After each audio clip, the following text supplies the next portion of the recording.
I'll never forget the night it started. I was out late after a friend's birthday party, on my way to catch the last train home. It was well after midnight as I rushed toward the empty station, hoping to make the final departure. The streets were strangely bare for a Friday night. An eerie silence hung in the air, like all of nature was holding its breath. As I walked, I couldn't shake the feeling of being watched. Every small noise in the darkness made me jump. I kept glancing back over my shoulder, but saw no one following. Get a grip, I muttered to myself, picking up my pace. That's when I heard the footsteps, slow, steady, and definitely not alone. My heart leapt into my throat as quiet voices echoed in the still night behind me. I broke into a run, panting with panic, and risked another glance back.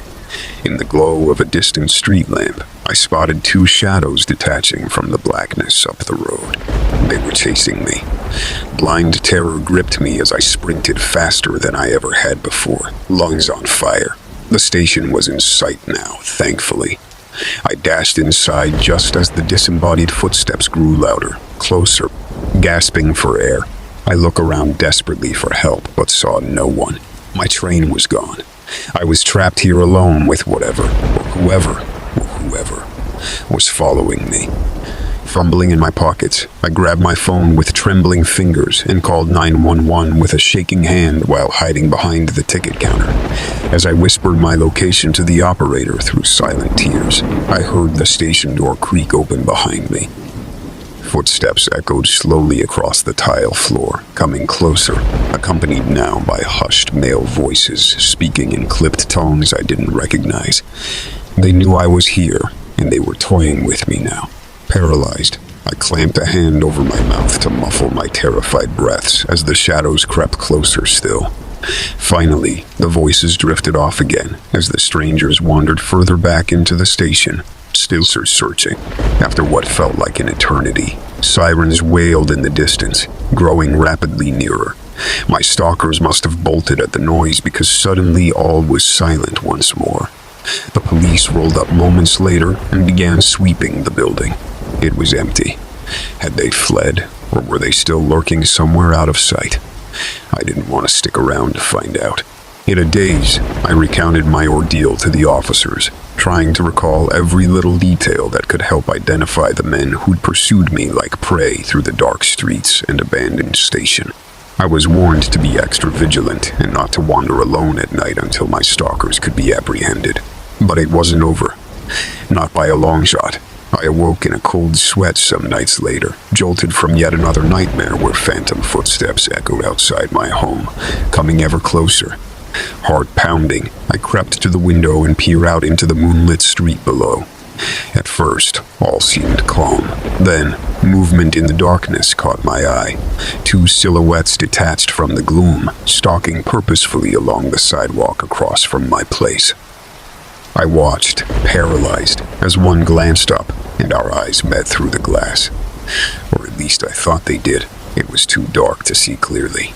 But I knew, with bone-chilling certainty, they were the same men who chased me that dreadful night. My stalkers had found me again, terrified they'd follow me inside. I bolted and raced across town to a friend's place, crying and hysterical. The police put extra patrols around my home and neighborhood after that, but it wasn't enough. I started spotting shadows everywhere I went, always just out of clear view, but always watching, always following at a distance through peripheral vision. That's when the real nightmares began. Weeks passed with no sign of my stalkers, but no relief either. Constant fear made a prisoner of me in my own life. One evening, returning home late after yet another unsettled day, I walked in to find my front door slightly ajar, swinging gently in the breeze. I knew somehow they were inside waiting. With a shaking hand, I pushed the door further and peered into the gloom. At first, nothing but shadowy stillness greeted me. Then, twin pools of moonlit eyes emerged from the blackness and stared back at me. A disembodied voice rasped, "We've been looking for you," as chilling laughter echoed all around. I bolted and ran screaming down the street, blind with panic. That's when strong hands grabbed me from behind, dragging me into silence as the laughter grew louder, closer. I woke with a jolt, still shivering weeks later in the aftermath, if indeed I ever truly awoke at all from that terrible night. All I know is I was never the same again after being stalked and tormented so by those faceless strangers in the dark. Wherever they are, I pray to never cross paths once more.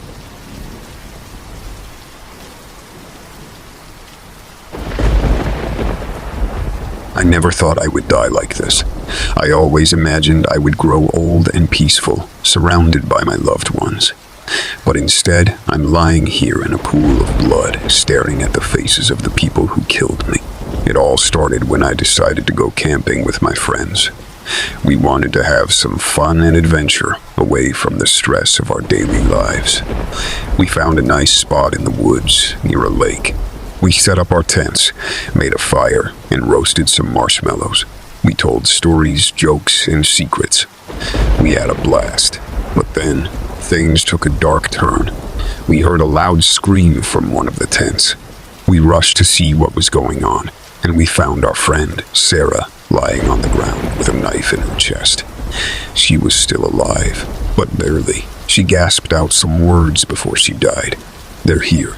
They're coming for us." "Run." We were shocked and terrified. Who were they? Why did they kill Sarah? What did they want from us? We didn't have time to think. We grabbed whatever we could and ran into the woods. We hoped to find a way out, or at least a place to hide. But they were faster than us. They knew the woods better than we did. They hunted us down, one by one. They wore masks, so we couldn't see their faces. They didn't say anything. They just stabbed, slashed, and shot us. They seemed to enjoy it, like it was a game. I don't know how many of them there were. Maybe 3, maybe 4, maybe more. I don't know why they did it. Maybe they were bored. Maybe they were crazy. Maybe they had a grudge. I don't know who they were. Maybe they were strangers. Maybe they were someone we knew. Maybe they were someone we knew. Maybe they were my parents. That's right. The last thing I saw before I died was the mask coming off, revealing the faces of my mom and dad. They smiled at me with a twisted satisfaction. They said they loved me, but they had to do it. They said it was for my own good. They said it was the only way to save me. Save me from what? From the curse. The curse that runs in our family. The curse that makes us kill. The curse that makes us kill. The curse that they passed on to me. They said they were sorry, but they had to end it. They said they hoped I would understand. They said they hoped I would forgive them. They said goodbye, and then they stabbed me in the heart. I'll never forget the invitation I received that fateful night. An unknown number flashing across my phone with an ominous message. "Come play with us. We know where you live." My blood ran cold as unfamiliar voices hissed sinister dares in the background before hanging up, leaving me shaken and alone in the dark. I dismissed it at first as a prank, but the sense of unease lingered long after. Sleep evaded me that night as nameless fears prowled the shadows. I kept peering through the blinds, half expecting to spot ghostly silhouettes lurking in the moonlight just beyond. But all remained surprisingly still in the sleepy suburbs. Morning brought no relief or answers, only more questions. Who was trying to contact me, and how did they find my number? As the hours passed with no replies to texts or calls seeking explanation, unease gave way to real dread. I started jumping at every stray noise, constantly checking over my shoulder for phantom watchers. My alarm grew when a neighbor mentioned she'd spotted 2 unfamiliar vehicles slowly circling the block late the prior night as she took out the trash. Had they been searching for an address? Mine, perhaps. My imagination ran wild, picturing dark figures peering through windows under cover of nightfall, memorizing routines, marking vulnerable times when I'd be alone. Paranoia took hold quickly after that. Every shadow held a lurking threat. I began avoiding going outside unless absolutely necessary, leaving barricaded inside around the clock instead. Food and supplies had to be ordered in to minimize risk of exposure. But no matter how many locks or boards I added, no place ever felt truly secure again. Weeks passed with no other contact from my mysterious callers, yet the fear refused to subside. Then one evening, in the gloom between dusk and dark, came 3 raps at the door, quiet but insistent, barely audible over the pounding of my panicked heart. I peered through a crack in the blinds, blood running cold at the sight beyond. 2 hooded silhouettes lurked just outside the front stoop. Featureless faces turned directly toward my hiding spot, as if they knew I watched. A voice drifted softly, "We know you're home. Let us in." Numb with terror, I bolted the locks and hid, clutching my phone to dial 911 with a shaking thumb. But before I could press send, the power went out all over the neighborhood, plunging me into suffocating darkness with them. Somewhere in the void beyond the door, I heard the scraping of metal on wood. They were trying to get inside. Clamping a hand over my terrified whimpers, I scrambled through the blackened rooms, seeking another exit, any escape. A side door loomed suddenly ahead, silhouetted against the sliver of moon glowing through cracked blinds. Heart leaping with hope, I threw it open and sprinted into the night. Somehow, amid blind panic, I managed to evade capture long enough to make it safely to a neighbor's home. But my ordeal was far from over. Now, wherever I turn, I feel phantom watchers just out of sight, preying on every shadow of doubt. Their disembodied laughter still chases me through waking nightmares, reminding me I can never truly hide from their sightless eyes. I've become a prisoner of fear in my own life, always glancing over my shoulder into the deepening dark. Wherever they lurk, whomever they may be, I pray we never meet again.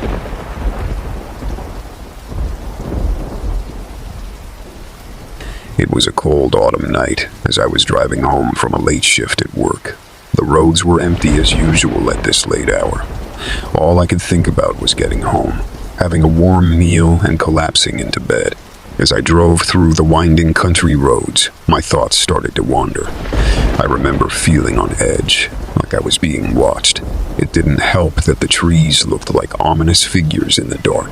I tried to shake off the feeling of unease, but it just wouldn't leave me. That's when I noticed a car in my rearview mirror. At first, I didn't think much of it, just another driver heading home like me. But as the minutes passed, they stayed right on my tail, too close for comfort. Every time I sped up or slowed down, so did they. My heart started racing as panic set in. Who was this, and why were they following me? I turned down some side roads, taking random turns, hoping to lose them, but they were always right behind. By now, I was terrified, frantically looking for somewhere to pull over to get help. But we were alone out here, no other cars or houses in sight. That's when I saw the turnoff up ahead. Without thinking, I slammed on the gas and skidded onto the dark dirt road. My tires spun wildly in the loose gravel as I tried to put as much distance as I could between us. But it was no use. They were faster. As I looked back, their high beams blinded me. I lost control and careened off the road, crashing into a tree with a sickening crunch. Everything went black. As I started to regain consciousness, my head was throbbing with pain. Through blurred vision, I saw them getting out of the car and slowly walking towards me. It was too dark to make out faces, but I could tell there were 2 of them, both tall and broad-shouldered. Panic set in once more as I frantically tried to restart my busted car. But it was no use. The engine just clicked empty. I scrambled to grab my phone, but the screen was shattered. I was trapped with no way to call for help. My breathing shallowed as they closed in. I checked the doors, but of course they were locked. Through the windows, I watched helplessly as they casually strolled over. One pulled out a huge hunting knife that glinted in the moonlight. The other started rattling the door handle, grinning manically. "Looks like someone needs a lift," he taunted in a raspy whisper that made my skin crawl. They smashed the window, shards of glass spraying in. Before I could react, one grabbed me by the throat, squeezing tight. I fought with all my strength, but it was no use. My vision started to blur as oxygen escaped my lungs. The last thing I remember was being dragged from the car, their cold breath on my face. Then, everything went black once more. When I opened my eyes, the sun was rising over the trees. My body ached all over, and my hands were bound behind my back. I was laying in a remote shed surrounded by tools of torture. That's when I heard movement outside, their heavy boots crunching leaves. My heart leapt into my throat as the door creaked open. They stalked in with greedy grins, knives glinting in hand. Walkie-walkie one hissed, grabbing a fistful of my hair and yanking my head back. I snapped awake with a start, drenched in cold sweat. My girlfriend stirred beside me, mumbling sleepily. It took a moment to steady my breathing and slow my pounding heart. It was just a nightmare, I told myself, but it had felt so real. I peered out the bedroom window at the night sky, taking in the familiar surroundings of my home, trying to shake off the lingering fear. That's when movement in the backyard caught my eye. 2 tall figures were silhouetted against the moonlight, staring right back at me. I froze, paralyzed with terror. Then the front door creaked open,